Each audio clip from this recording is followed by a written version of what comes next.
I've seen Tommy make this shot a lot of times over the years.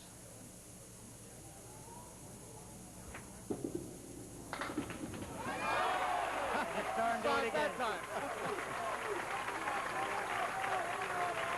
Yeah. Now you can see we have the 4-7 which finally go down as a piece of wood comes across. Here's Tom now. And that's not the leave he wanted. Now that's second, third time. The way he hit it earlier, he'll take them all.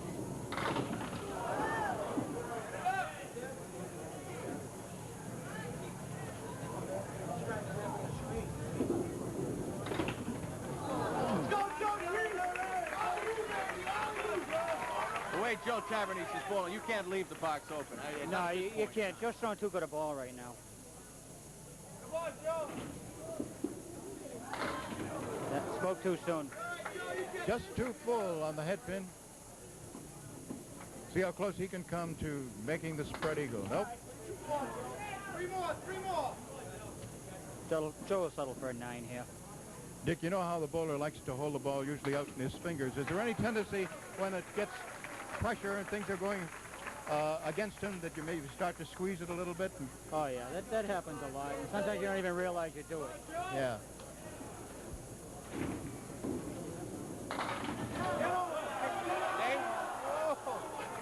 That was a big break for Joe right there, having the corner fall. He doesn't have a clean shot at it. There's a roadblock in it. No, but if he goes right at it, he should carry right in. Looks like it came off the wall. Yeah, it did. I believe he called a lob on him. Watch it. Came back. Actually, see how it struck and then the wood got it. Was that a lob? Yeah. They called a lob on him. It was a lob. There is so much noise here, it's difficult to tell. As we've told you, Don Riley is the lob line judge. Tim Michelle is acting as referee, and you occasionally will see him behind the bowler who is on lane number 9. That's the one that Tom Olster's on right now. He's got a yellow shirt on, and sitting beside him is Bruno DeFeo, who is the alternate. Obviously, had one of these bowlers been unable to make it. Bruno, who was eliminated by Gary Casey in the program which was aired at noontime today, was eliminated at that time, but he becomes the alternate. Now,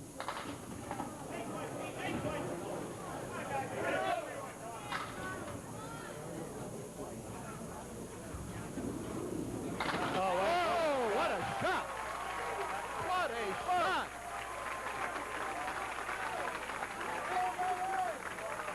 Watch as that 6-pin comes over and takes 4-7.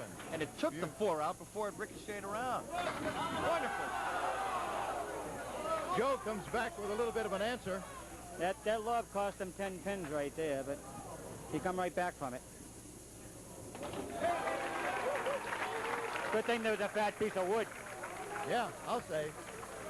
Otherwise, he's going to miss it by about 2 inches.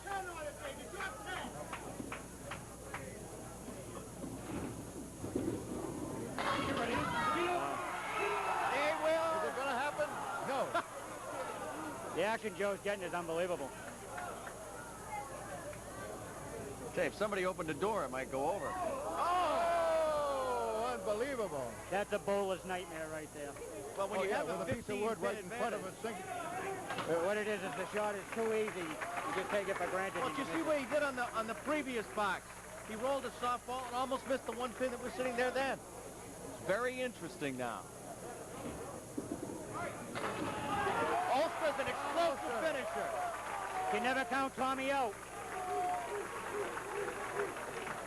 Now this is the fill on a mark, and now he's dropped the hammer. First bonus ball. Not what he wanted. 4. He needs this mark. No. Joe squeaked that one out. Look at Joe. So Joe Tavernese has done it. He has climbed another rung on the ladder despite the fact that he had a lob called on him. And he missed an easy spare. Yes, he did. He got lucky on that one, but he still bowled a good score. So look at, you can tell by the expression on his face. Did you see as he looked, he rolled his eyes up towards heaven as much as to say, wow, I was lucky to get by that one. Okay, now he moves on to face Gary Carrington. And this will also be a one-stringer to determine who is going to face Gary Casey, the top seed, in a two-string final. We'll get to Gary Carrington facing the challenge now of Joe Tavernese, who has won the first two right after this.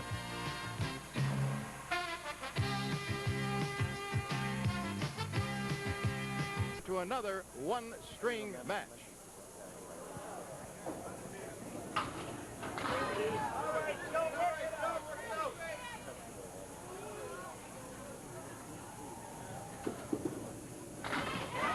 He almost pulled it off. Nice try by Joe. This match has proved to be interesting. Gary's been in this position several times. Look at, now, Joe is really sweating now because, as you mentioned, this building is really warm tonight. It is very warm here tonight. How's that affecting him now? Do we wait and see? As long as he doesn't have to sit down and wait very long in between boxes, it shouldn't bother him. Most of our tournaments are 10-string matches anyways. And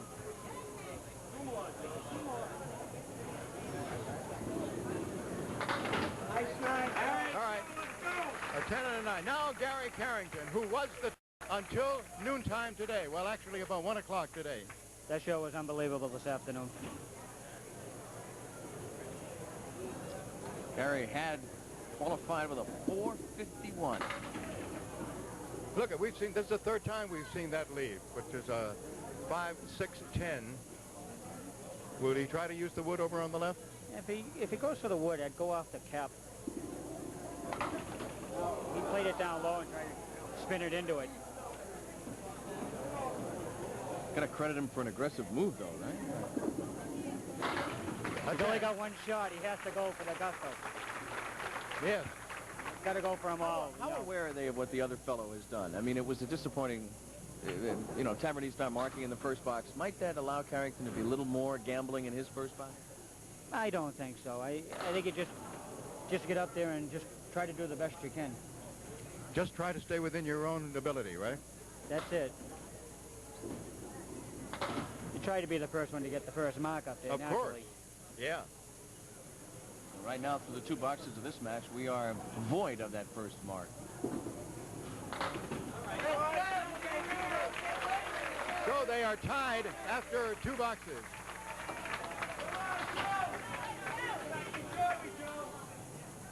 Joe Tavernese again.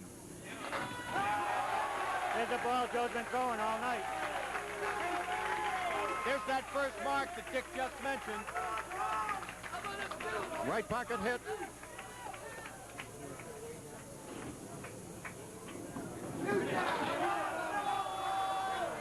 That's a tough lead. Sure is, with no wood. Joe's position right now, I just get the 2 pins for the fill and get the 10 for the box. He gave it a try. He almost cut it over. Tough shot to cut, though. Smart it sure is. Smart ball. He fills it with a 9. That's right. A smart way to play it.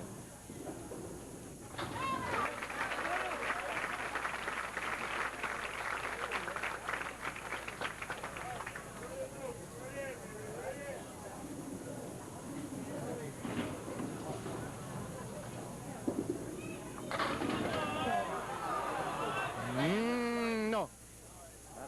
That should carry for Gary. Goes right on the 5 pin. The wood should spin right into the 7.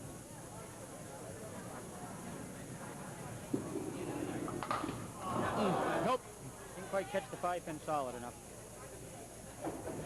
3 years ago, you beat Gary Carrington by 10 pins for the championship. You're second in a row. He's a tough competitor, huh? Oh, he's very, very tough. I bowled with him up in the world tournaments, and He'd have to draw on every ounce of his experience and just his composure now, being in the one-string situation he's in. he's hitting the head pin, but he's getting some of them tough leaves up there.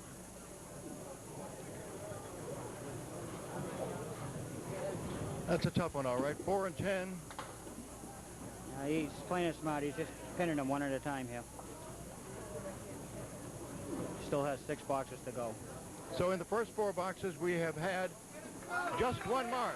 And we're going to take a look at that scoreboard at the end of the 4. It's an 11-pin lead at the moment. And the score right now is Tavernese 48 and Carrington 37.